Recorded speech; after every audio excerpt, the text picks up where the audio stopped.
Hello. Yes. Good.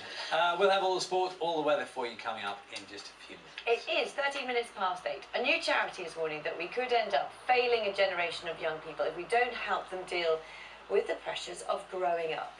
Mindfull is launching a new online counselling support service today following evidence that large numbers of our children are suffering from mental health problems. In our London studio to talk about this is Professor Tanya Byron, who is supporting Mindfull, and here in the studio is Sophie morning to you. Thank you very much all for joining us. Sophie, thanks for joining us too. Just I know you're happy to talk about what happened, but what happened and how were you feeling and how did it affect you? When I was 15, my friend was self-harming and she had suicidal thoughts. So when she disclosed to me that she had a suicide plan, I immediately went and told a teacher, which worried me, but as she denied it, obviously her family and friends started to hate me because they thought I made it up. But from there on, I used to self-harm, and then it became more of a repeated thing that became worse and worse, and over the years it ended up deeper where I had to get stitches. And then I found support through beat bullying, and that's where I started to find who I actually was. And I mean, it's so awful hearing you say that, and I get the impression that you felt very isolated. But when was the first chance, if you like, you were able to tell someone, to sort of say it out loud? I guess it's only last year. Really? Yeah. And all that time you sort of tried to deal with it internally? Yeah, I think it was more that asking for help seemed pathetic for something that you couldn't see, and it was more or less attention seeking that to ask for help as well. Tanya Byron, you would have heard similar stories to this. Let's just deal with that issue about, you know, asking for help for something that you can't see. This is something that we all probably have to deal with, but children, I imagine, in particular. There's such a stigma around mental health. We know that. I mean, I'm a professor of child and adolescent mental health. I work in child and adolescent mental health services, which are being cut now up to 40% in some local authorities. We've got cuts to local services for young people like Sophie. And there are huge waiting lists. So with 850,000 children and young people with a diagnosable mental health problem at any one time in the UK, we know that up to 3/4 of them are not getting treatment. So it's not just about feeling that you can't talk about something that can't be seen or that might stigmatise you, but also when you do, where do you go? How do you get help?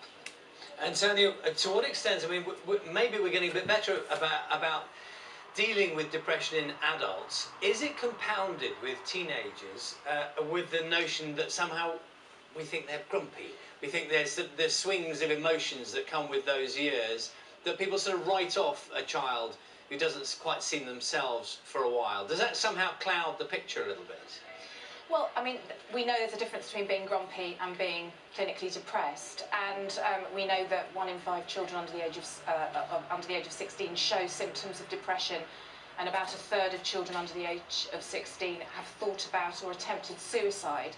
But I think it's really important just to sort of highlight here that Mindfull, the charity I'm the president of that we're launching today, it's Mindfull with 2Ls.org, is a charity where we will put peer mentoring services into schools where kids will mentor each other around these issues, help them work out, are you grumpy, or maybe do you have something that's a bit more severe? We have online counselling services, we have BACP accredited counsellors who will support children and young people, because what they tell us is they first of all want to talk to their friends before anyone else, and secondly, using social media and the online spaces, counselling online is much more preferable to young people and shows better outcomes initially than face-to-face counselling. Sophie, you've listened to all of that. What would have helped you? Because it took you some years, didn't it, to get help. What do you think would have made a difference? I think if there was less stigma around mental health, it would have been one step for me to getting help, and if my family understood that what I was feeling was more usual than it being just me and everything else. But I think services like Mindfull, if they're around when I was there, it would have helped me bite the bullet on the head in a way and catch it early. Well, of someone to go first, kind of, if you like, to step into that territory, to get someone listening to you for the first time. Yeah. Because that was very difficult for you, wasn't it? It was. Tanya, Sophie talks about getting things early. How much difference can early intervention make to a child? it can make a significant difference. And the more we understand about the adolescent brain, there's research that very exciting new research that's showing that when the brain goes through changes during adolescence, there is a huge window of what's called neuroplasticity. So interventions around that time can make a significant difference. But I just want to say this is about prevention as much as anything else. This isn't about medicalising children, it's not about increasing diagnoses.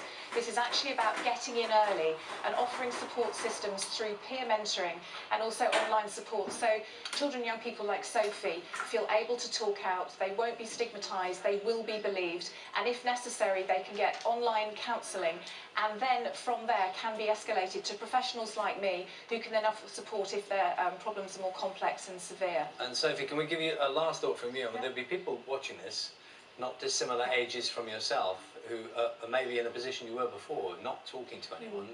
What would be your message to someone in that situation? I think I'd tell them to go to the GP or go visit Mindfull today and take that first step into getting recovery, or to even speak out about how they're feeling, so that they won't get worse in long term. Thank you so much, because I know you're nervous today, and thank you so much for sharing your story with us.